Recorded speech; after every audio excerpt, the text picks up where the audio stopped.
അതിൻ്റെ അടുത്ത് ഞാൻ ഒരു കാര്യം പറയട്ടെ. കാരണം നമ്മളുടെ ഹാപ്പിനെസ് ഉണ്ടല്ലോ, അല്ലെങ്കിൽ നമ്മൾ ഹാപ്പി ആണോ എന്നുള്ളതുണ്ടല്ലോ, അതാരുടെ ഒരു കൺസേൺ അല്ല.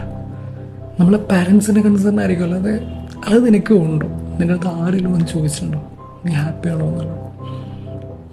പിന്നെ നിൻ്റെ ഹാപ്പിനെസ്സിൽ കൺസേൺ അല്ലാത്ത ഒരാൾ നിന്നെ അതും ഇതും പറഞ്ഞു എന്ന് വെച്ചിട്ട് എന്തിനാണ് വെറുതെ ഡൗൺ ആവുന്നൊക്കെ? അവർ തന്നെ ഡൗൺ ആക്കാൻ വേണ്ടി പലതും പറയണ്ടാവും. പക്ഷേ അവർക്ക് നിന്നെ വേണം, നിങ്ങൾ ഹാപ്പി ആയിട്ട് കാണണം എന്നുള്ളതാണ് അവർക്ക് ആഗ്രഹം എന്നുണ്ടെങ്കിൽ they might be here with you. അവരിപ്പോഴും നിൻ്റെ കൂടെ തന്നെ ഉണ്ടായാൽ നമുക്ക് നമ്മളേ ഉള്ളൂ. പിടിച്ച് കയറി വരണം എന്നുണ്ടെങ്കിൽ നമുക്ക് ഈ രണ്ട് കൈകൾ എന്തിനാണ് ഇതുപോലുള്ള സമയങ്ങളിൽ ഇതിങ്ങനെ മുറുക്കം പിടിച്ചാൽ നമുക്ക് നമ്മളെ തന്നെ ഉണ്ട്